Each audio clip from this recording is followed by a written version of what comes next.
Good morning friends. COVID-19 અંતર્ગત આજે આપણે ઘરે બેસીને અભ્યાસ કરી રહ્યા છીએ. તો દીપદર્શન વિદ્યા સંકુલ તરફથી આજે ધોરણ 9 વિષય ગુજરાતીમાં કાવ્ય નંબર 4 જ્યાં જ્યાં વસે એક ગુજરાતી તેનો અભ્યાસ કરીશું, જેનો પ્રકાર છે ઉર્મી ગીત અને જેના લેખકનું નામ છે ખબરદાર. ખબરદાર એ તેમની અટક છે. ખબરદારનો જન્મ 6/11/1881 રોજ થયો હતો અને તેમનું અવસાન 30/7/1953 રોજ થયું હતું. ખબરદારનું પૂરું નામ અરદેસર રામજી ખબરદાર હતું, જેને સાહિત્યની ભાષાની અંદર એક ઉપનામ પણ આપવામાં આવેલું હતું, જે અદલના નામથી ઓળખવામાં આવતા હતા. એટલે કે ખબરદારનું ઉપનામ શું છે? તો એના જવાબમાં તમે લખી શકો અદલ, અથવા તો અદલ ઉપનામ ધારણ કરનાર કવિ કોણ છે? તો કવિ ખબરદાર અથવા તો કવિ અરદેસર રામજી ખબરદાર. તેમનું જન્મસ્થળ દમણ હતું. તેઓ જન્મે પારસી, કર્મે વેપારી, પરંતુ જીવ સાહિત્યકારનો હતો. કહેવાનો મતલબ એ છે કે તેમનો જન્મ દમણની અંદર એક પારસી કુટુંબમાં થયો હતો, પરંતુ તેઓ વેપાર ધંધો કરતા હોવાના કારણે વેપારી તરીકે ઓળખાતા હતા. બાળપણથી વેપારી કુટુંબમાં જન્મ ધારણ કર્યો હોવા છતાં પણ તેમનો જીવ એટલે કે તેમનું અંદરનું મન એક સાહિત્યકારનું હતું. જે સાહિત્યની રચના કરનારા લોકો હોય છે તેમનો જીવ જેવો હોય તેવો ઉદાર જીવ, સાહિત્યનું સર્જન કરનારો જીવ આ કવિ ખબરદારનો હતો. તેમણે પોતાના જીવન દરમિયાન કાવ્યરસિકા, પ્રકાશિકા, વિલાસિકા, ભારતનો ટંકાર વગેરે જેવા કાવ્ય સંગ્રહોની રચના કરી છે. આ ઉપરાંત પ્રભાતનો તપસ્વી, સંદેશિકા, કલિકા, વચનિકા, રાસચંદ્રિકા, રાષ્ટ્રિકા, કલ્યાણિકા, ગાંધી બાપુનો પવાડો, કીર્તનિકા વગેરેમાં સંગ્રહોમાં તેમનું મહત્ત્વનું પ્રદાન છે. संग्रह बहुत सारे गीतों लेखों का संग्रह है और इस सभी संग्रहों के अंदर उन्होंने कुछ ना कुछ अपनी ओर से लिखा हुआ है. કવિ ખબરદાર એમણે ગુજરાતનું મહિમાગાન કરતા ઘણા બધા કાવ્યોની રચના કરી છે. એ અનેક કાવ્યોમાંનું એક કાવ્ય આજે આપણે ભણવાના છીએ, જે કાવ્યનું નામ છે જ્યાં જ્યાં વસે એક ગુજરાતી. ગુજરાતનો અને ગુજરાતની પ્રજા એટલે કે ગુજરાતીઓનો મહિમાગાન કરતું આ કાવ્ય છે. આ કાવ્યની અંદર કવિ કહેવા માંગે છે કે ગુજરાતીઓ જ્યાં વસે છે ત્યાં ગુજરાતની સંસ્કૃતિ અને તેની અસ્મિતાને જાળવી રાખે છે, તેનું જતન કરે છે.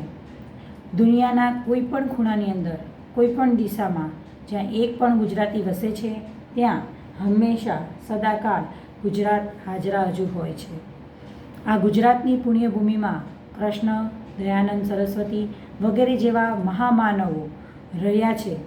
કવિએ ગુજરાતી લોકો, ભૂમિ અને સંસ્કૃતિને સ્નેહ, શૌર્ય અને સત્યથી સંચિત કરી છે. આવા ગુજરાતમાં જન્મ થયા બદલ કવિ પોતાના જીવનને સફળ થયેલું માને છે. ગુજરાતી ધરાને કવિ ધન્ય કહીને તેનો જય જયકાર કરે છે.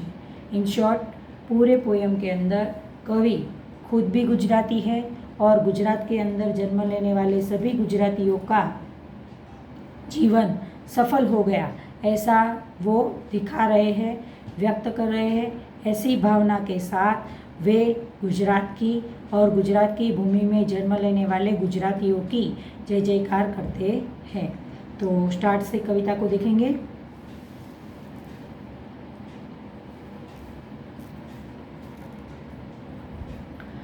જ્યાં જ્યાં વસે એક ગુજરાતી ત્યાં ત્યાં સદાકાળ ગુજરાત, જ્યાં જ્યાં બોલાતી ગુજરાતી ત્યાં ત્યાં ગુર્જરની મોહલાત. જ્યાં જ્યાં દુનિયાના કોઈ પણ એક ખૂણાની અંદર જ્યાં જ્યાં ગુજરાતીઓ વસે છે તે ગુજરાતીઓ હંમેશા ત્યાં ત્યાં સદાકાળ હંમેશા પોતાની સાથે ગુજરાતને જીવતું રાખે છે. कहने का तात्पर्य ये है कि गुजराती लोग दुनिया के किसी भी कोने में रहते हैं तो वो अपने त्यौहार, उत्सव, संस्कृति जिस देश में जाते हैं वहाँ पे अपने गुजरात की संस्कृति को रखते हैं, अपने त्यौहार वैसे ही સેલિબ્રેટ કરते हैं जैसे वो गुजरात में करते हैं। તેથી વિદેશમાં પણ તેમને ગુજરાતમાં રહેતા હોય તેવી અનુભૂતિ થાય છે, એવો અનુભવ થાય છે, એવી ફિલિંગ ऐसी फीलिंग आती है।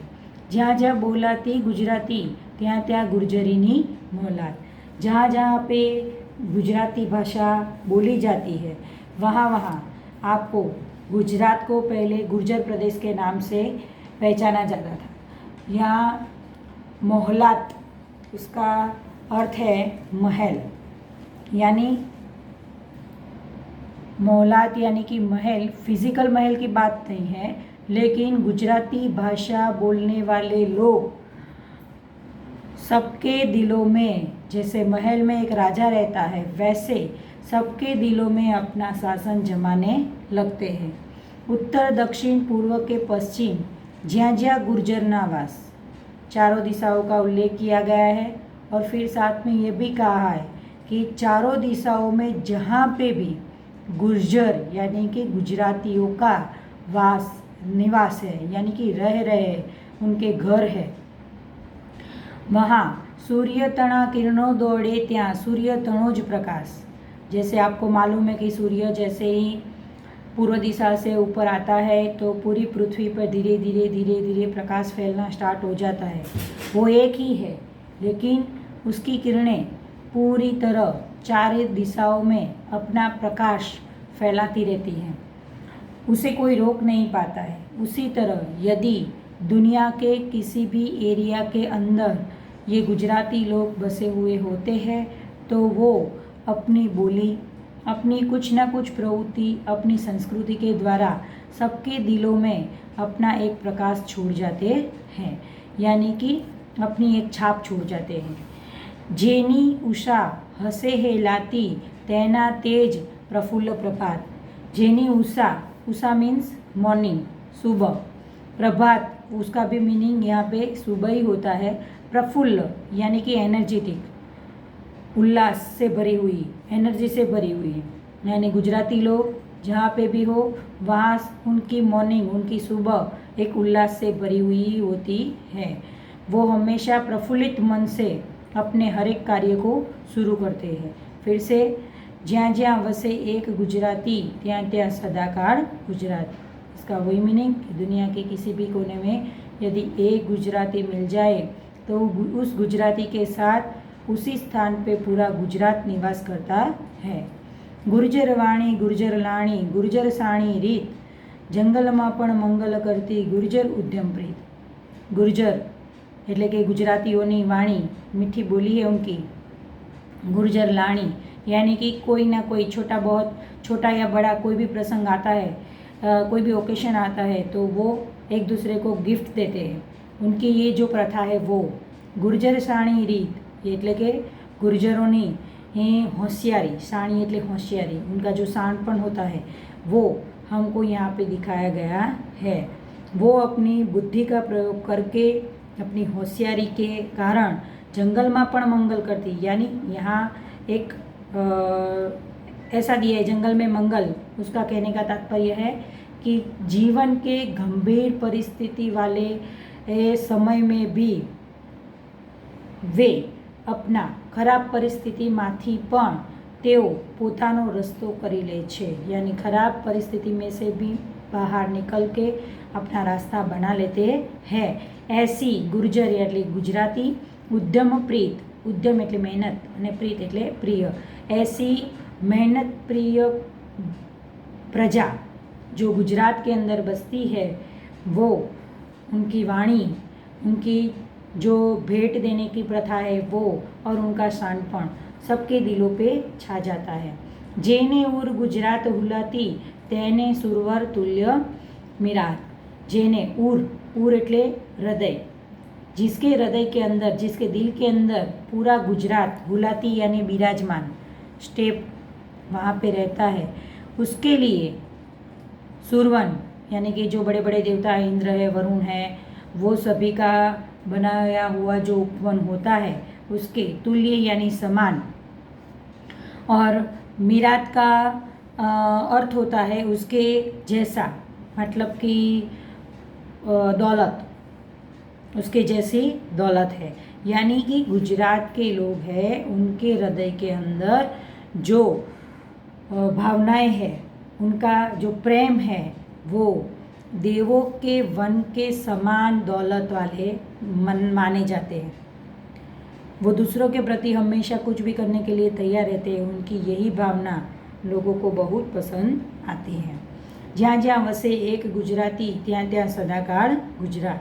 गुजरात का कोई भी एक व्यक्ति दुनिया के किसी भी कोने में, किसी भी जगह में रहता है तो वो अपने साथ पूरा गुजरात खड़ा कर देता है। कृष्ण दयानंद दादा केरी पुण्य विरल रस होम, खंड खंड जय झूंझे, गर्वे कौन जातने को, गुर्जर भरती उछड़े छाती, ત્યાં रहे गरजी गुर्जर मात। यहाँ पे कवि ने कहा है कि गुजरात के अंदर भगवान श्री कृष्ण ने जन्म लिया, राम ने जन्म लिया, दयानंद सरस्वती और दादा यानी रविशंकर महाराज, जिनके बारे में हमने छोटे स्टैंडर्ड में, आगे के स्टैंडर्ड में पढ़ा है कि जो बहुत बड़े समाज सेवक थे, उन्होंने अपने कार्यों के द्वारा जो कुछ भी पुण्य प्राप्त किए और उनके अंदर विरल यानी कि वीर रस, जो वीरता भरी हुई थी, वो हमें इस भूमि में देखने को मिलती है। खंड खंड जय झूंझे, खंड खंड यानी एक देश से दूसरे देश तक, एक हिस्से से दूसरे हिस्से तक वो हमें यहाँ से वहाँ जूझते हुए, लड़ते हुए दिखाई देते हैं। गर्वे कौन जात के कौम, कौन सी जात है, कौन सी कौम के लोग हैं, वो कुछ नहीं देखते, लेकिन लोगों की सेवा करने के लिए एक जगह से दूसरी जगह ये घूमते रहते हैं। उनके इसी के कारण ये गुजरात के जो महान आत्माएं हैं, महामानव है, वे सबके दिलों में अभी भी राज कर रहे हैं। गुर्जर भरती उछड़े छाती, ત્યાં रहे गरजी गुर्जर मात। यहाँ पे कवि और ये भी कहना चाहते हैं कि गुर्जर यानी कि गुजरात की जो प्रजा है, उनके उछड़े छाती, उनके मन के अंदर जो भावनाएं है, वो समुद्र में जब भरती आती है तो उसके जो मोजे उछलते हैं, उसी तरह ऐसी प्यार की भरती गुर्जरवासियों के दिल में आती है। और ત્યાં रहे गरजी गुर्जर मात, और वहाँ पे उनकी यही भावना होने के कारण वे विदेश में होने पर भी गुजरात की माता यानी कि गुजरात की भूमि उनसे बहुत खुश रहती है। જ્યાં જ્યાં वसे एक गुजराती ત્યાં ત્યાં सदाकाल गुजरात। दुनिया के किसी भी कोने में यदि कोई भी व्यक्ति गुजरात का है और वो वहाँ पे रहता है तो वो अपनी गुजराती भाषा और गुजरात की रीत भात भूले बिना उसे निभाता है। वो अपनी मेहनत से विदेश में भी अपना कुछ ना कुछ स्थान बना लेता है और गुजरात की संस्कृति और अस्मिता को वो जमाए रखता है, उसका जतन करता है। और साथ में आगे उसके लिए और भी कहा गया है, अण कीधा करवा कोड़े अधूरा पूरा थाय, स्नेह शौर्य ने सत्यतना उर वैभव रास रचाए। अण कीधा, अण एटले नहीं, कीधा एटले कहेला, हम उसे कहते नहीं हैं, फिर भी करवाना कोड़े, कोड़ यानी कि इच्छा, हमारी इच्छा हम उन्हें बताते नहीं हैं तो भी वो हमें जान लेते हैं, हमारी इच्छा को जान लेते हैं। और वे सारी इच्छाएं अधूरा पूरा थाय, वे पूरे करने की कोशिश भी करते हैं, दूसरों को साथ देके सबकी इच्छाएं पूरी करने में वे सहकार देते हैं। स्नेह शौर्य ने सत्यतना, स्नेह यानी कि प्रेम, शौर्य यानी कि उनकी बहादुरी और सत्य, तणा उर वैभव रास रचाए, तणा एटले वगैरह, उर हृदय, उनके हृदय के अंदर सभी व्यक्तियों के प्रति स्नेह यानी कि प्रेम रहता है, शौर्य यानी कि बहादुरी रहती है और सत्य का आचरण करने का भाव रहता है। वे सदाए ये तीनों गुणों के साथ अपना जीवन व्यतीत करते हैं, उनका जीवन इसी तीनों गुण में संचित हुआ होता है। उनके हृदय में सदा ही गुर्जर वास होता है और साथ में स्नेह, शौर्य और सत्य का भी वास होता है। लास्ट में कहा है जय जय जन्म सफल गुजराती, जय जय धन्य अदल गुजराती। जय जय जय जयकार किया है। जिनका जन्म गुजरात के अंदर हुआ है वे सभी गुजरातियों का जन्म सफल हो गया है, ऐसा कवि बोल रहे हैं। और साथ में जय जय धन्य अदल गुजरात। अदल यहाँ पे कवि का जो पूर्व नाम दिया है, पेट नेम दिया है, उसका नाम यूज़ हुआ है। वे अपने आप को और साथ में अपनी जन्मभूमि गुजरात को भी धन्य मानते हैं। જ્યાં જ્યાં વસે એક ગુજરાતી ત્યાં ત્યાં સદાકાળ ગુજરાત। જ્યાં ગુજરાતનો એક વ્યક્તિ વસે છે ત્યાં તે પોતાની સાથે ગુજરાતની અસ્મિતા અને ગુજરાતની સંસ્કૃતિને જાળવી રાખે છે, એનું જતન કરે છે, તેની સાથે સ્નેહ, શૌર્ય અને સત્યને પણ સિંચન કરે છે। ગુજરાતના લોકોની આ જ વિશેષતા છે કે જે વિદેશમાં રહેતા હોવા છતાં પણ લોકોના દિલોની અંદર પોતે સામ્રાજ્ય સ્થાપી જાય છે। ગુજરાતની વાણી, ગુજરાતની લાણી અને ગુજરાતના લોકોની સાણી શૌર્યની રીત અને ગુજરાતની ઉદ્યમ કરવાની પ્રીતને કારણે પણ તેઓ જંગલમાં મંગલ કરી દે છે। तो इस काव्य के द्वारा आपको पूरे काव्य का सारांश लिखने का एक बड़ा क्वेश्चन आएगा। ये क्वेश्चन लिखने के लिए मैंने आगे भी आपको कहा है और फिर से कह रही हूँ कि इसमें बड़ा क्वेश्चन का आंसर लिखते समय कृति का नाम, कवि का नाम, उसका प्रकार, किस में से लिया गया है वो, नहीं है तो कोई बात नहीं, है तो लिखना है। और फिर पूरे काव्य या लेसन का सारांश 2 या 3 सेंटेंस में लिख के उसके बाद आगे का आंसर लिखना है। तो फिर इसी के साथ bye bye, stay home, stay safe.